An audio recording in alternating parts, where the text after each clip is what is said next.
So ito naman, puntahan natin dahil maraming nagtatanong ng komentaryo, ano daw ang aking take, no? Ricky Dablo Iconar. Umayaw kayan kasi din niya matatanggap na masikmura ang mga iniutos sa kanya. That is a possibility, Ricky Dablo, na ang NBI po is being dragged down. Inihila ni Martin Romualdez at nila Marcos na pababain at pabagsakin pa dahil may hinahabol sila na political agenda, which is to demolish and cripple and paralyze si Vice President Sara Duterte dahil matapos nilang ipinadukot at ipinatapon sa The Hague, Netherlands sa ICC na bogus si Pangulong Duterte, ay hindi rin po nawawala ang paglakas ng sentimiento ng taong bayan. Kaya kailangan nilang gamitin itong NBI para pangharas at pang-pressure sa mga political opponents po ng gobyerno. Ayan. And by the way, speaking of mga political maneuver na ito, si Marcos Jr. po hindi nakapagpigil, no, ng kanyang pinitik sa mapang-insultong biro, pero hindi biro yata, totoo yun, nang nagpirmahan ng batas, no, yung autonomy of the judiciary sa paghawak at pagpapalago at pag-manage ng kanilang pondo, at magiging ministerial na lang po ang pag-review ng mga proposed budget na ito. Nagkaroon ng batas na pinirmahan ni Marcos, yung pagkakaroon po ng sa pagkakaroon ngayon dito sa binabanggit ko kanina na balita, no, mga kababayan, na magkakaroon ng fiscal autonomy o may judiciary autonomy pagdating sa paghawak ng kanilang mga pondo at budget ang Korte Suprema. So nagpirmahan ng batas sa Malacanang. Nag-attend sila former President Gloria Macapagal Arroyo, nag-attend din po ang mga grupo nila Martin Tambaluslos at of course ang Senado, mga senador. At nandun si Senate President Chis Escudero. Aba, hindi nakapagpigil itong kulukoy na si Bongbong Marcos. Binastos niya at pinitikan ng pangit, no, bad joke, bad taste joke ang si Senate President Chis Escudero at ang mga senador nang bilanggit niya na good day to the former President Gloria Macapagal Arroyo, etc. And nandito din po ang ating mga senador na karamihan sa kanila ay gusto na rin mag-apply sa Korte Suprema. Tapos patawangising aso siya, no? Ibig sabihin po, interested si Marcos Jr. na sana ay humakbang ang Senado ng kapareho po sa hakbang ng House of Representatives upang tuluyan ng mapawala ang mga mandato ni Vice President Sara Duterte sakali pong ito ay nagkaroon ng trial. So, masakit po yun, ay nandito rin po ang ating mga senador sa pamumuno ni Senate President Chis Escudero na ang karamihan sa kanila ay gusto na rin mag-apply sa pagka-hukom sa Korte Suprema. No, kabastusan po yun, kapareho ng kanilang bata-bata na bastos din at walang hiya ang tawag ni Senator Marcoleta dito kay Vice Ganda. Pikon si Marcos, no? Dahil hindi po nagtagumpay ang kanilang maitim na balak, mga kababayan, natanggalan po ng mandato na ibinigay ng 30 million Filipino voters si Vice President Sara Duterte. Lahat ng galaw nila palpak, no? Bumabalik sa kanila at nagsusurvive pa rin po ang mga Duterte sa kanila. In spite ng ginagawa po nila. Kaya ayan, ang impeachment na gimmick niya na all along, si Marcos was trying to appear innocent, hindi na nakapagtiis. Hindi pala sa innocente talaga. Ayan. So, puntahan natin po ang itong nagtatanong sa akin, no, paulit-ulit ko na ito nakikita na tanong. Ano daw ang take ko dyan sa kaguluhan ng mga vloggers nagkampo-kampuhan na? Kampo Maharlika Harry Roque at kampo nila dito sa grupo po ng mga nasa Hague at iba pang mga vloggers na dito naman sa kabila, no? Sa side, no? Nila Trixie, nila Joy, etc. etc. No? Mga kababayan, hindi po nakakatulong yan ang pataasan nila ng ihi at pagalingan at pagkakumpit. Sapagkat hindi po sila, hindi kami ang mahalaga sa pagsulong ng ating mga advokasya. Ang mahalaga po dito ay ang taong bayan. So kahit anong yaw-yaw nila Maharlika dito, sumasagot din sa kabila. Bastusan na talaga mga words na ginagamit, ano? Hindi na sibilisado, no?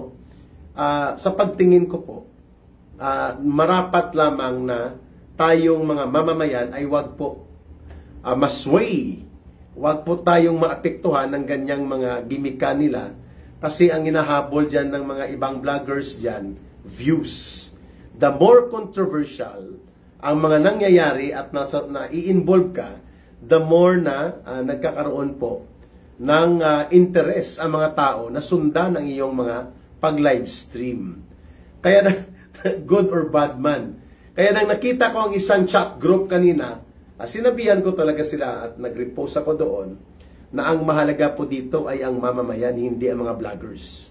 May kanta pa kami niyan sa NPA na ang title niya, ang mga mamamayan. Ang mga mamamayan, hindi ang mga bagay ang mapagpasya. Ang mga mamamayan, hindi ang mga bagay ang mapagpasya.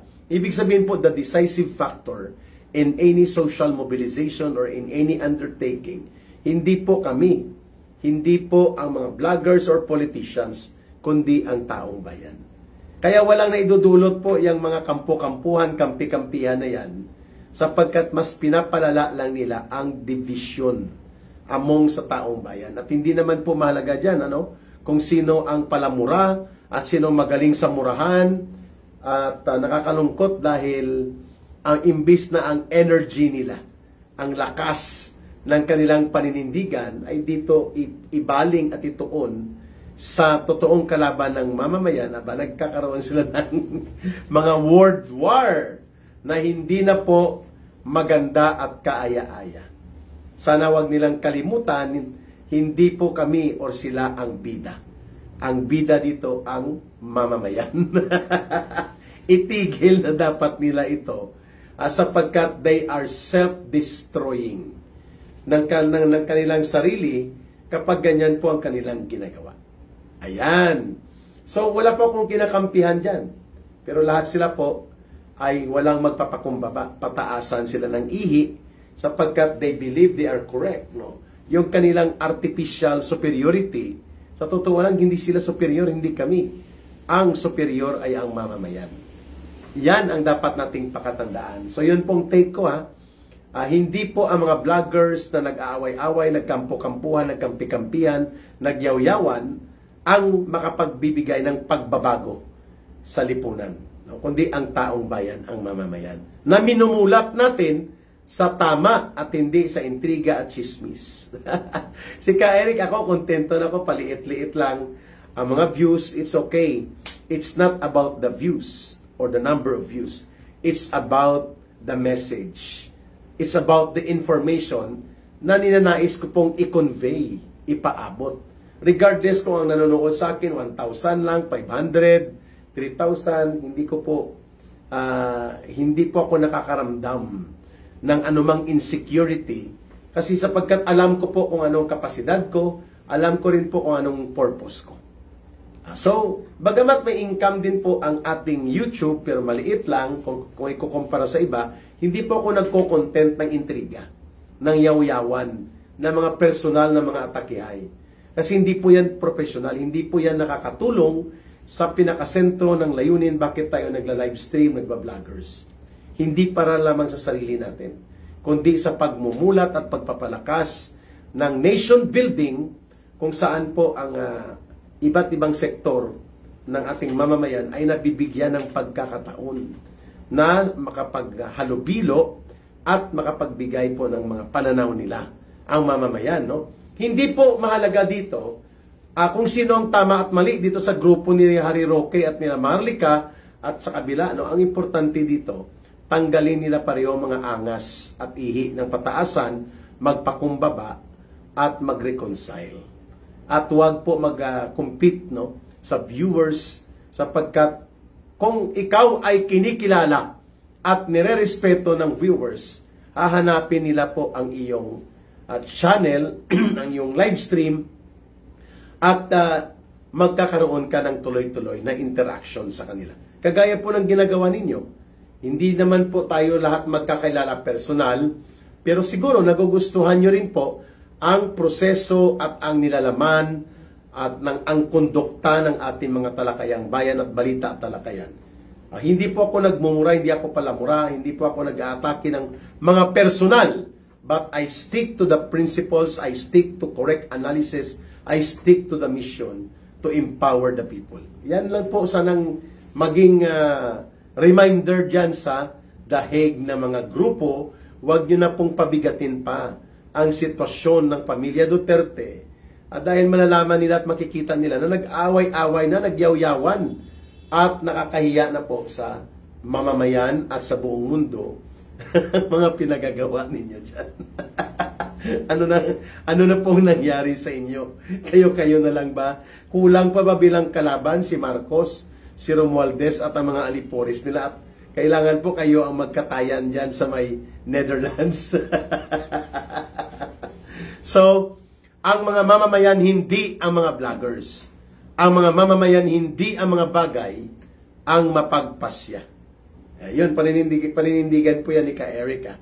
Maganda rin po sana kung may panahon tayo bukas, pag-usapan natin itong panibagong expose ni Congressman Toby Chanco, kung saan po sinabutahe daw ni Martin Romualdez at ng Kongreso ang mga nararapat na mga big ticket projects na dapat pinupunduhan ay tinatanggalan ng pondo, kung kaya kumuha pa ng 60 billion pesos na illegal, malversation ang forma ng nangyari, nag-zero budget pa sa PhilHealth dahil po hindi natatapos o hindi masimulan ang mga priority big ticket projects ni Marcos, sapagkat ang mga pondo pagdating kina Romualdez sa tauhan niya, inililipat nila sa mga ayuda, inililipat po ang priority hindi para pag-modernize ng agriculture at iba pa, kundi ang priority nila, mga kababayan, ay ito pong mga flood control na madaling nakawin. So, ipinagpaliban po ang ganitong sitwasyon ngayon sapagkat nabubulgar kay Congressman Toby Chanco na sa loob ng 3 taon na umupo si Marcos. Halos po hindi siya nakapabuelo daw ng mga big ticket projects na malalaki, dahil daw kinukulimbat at pinapakialaman ang budget proposed bill pagdating po sa House of Representatives, pagdating sa Senado at pagdating sa BICAM na yan. Subalit, mga kababayan, maganda pong binabanggit ni Congressman Toby Chanco that indeed, kapag ang Pangulo na ang inaatake daw, buong gobyerno na ang nagsasuffer kung nanggagaling mismo sa kapwa manggagawa sa gobyerno ang gumagawa ng hakbang para i-derail ang nation building programs at mga iba pang mga karampatang mga dapat mabuo sa pagkakaisa ng mamamayan, mga kababayan. Kaya maganda po itong binabanggit ni Congressman Toby Chanco at naglakas loob siyang ma-expose kung gaano po kagarapal at kagahaman ang Kongreso nila Martin Tambaloslos, dahilan na nangungutang daw ang gobyerno taon-taon naghahanap ng revenue nang hindi bababa po sa mga 1.5 hanggang 1.7 trillion pesos na loan o mga kautangan ng Pilipinas po upang pagtakpan ang budget deficit na ito. Ayan, dahil kinukulimbat pala talaga ang pondo at inililipat sa mga unprogrammed items para madaling itago. Sana mapag-usapan po natin ito bukas sa pagbabalik po ng ating Ka Eric Celis Balita at Talakayan live stream, Maganda po at may dalawa pang mga expose si Congressman Ungab kung paano po kinatay-katay nila Martin Romualdez at nilang mga grupo niya ang mga budget na sinasubmit sa kanila, hindi naman talaga sinusunod, no? Lalo na itong National Expenditures Program. No? Hindi po yan kinikilala sa ibang mga pagkakataon, iniikutan pa nga yan ng mga alipores na mga magnanakaw at buwetri na politiko sa House of Representatives. Ayan. So, pag-usapan natin po bukas pagbabalik ng ating balita at talakayan. Maraming salamat po sa tumangkilik, sumuporta at patuloy na nag-promote ng ating mga videos, live stream. Ina-appreciate po ni Ka Eric yan. Ang aking habilin palagi po, huwag po ninyong kalilimutan, mga kababayan. Mahalin po natin ang bansang Pilipinas. Walang ibang magmamahal nito, kundi tayo ring mga Pilipino.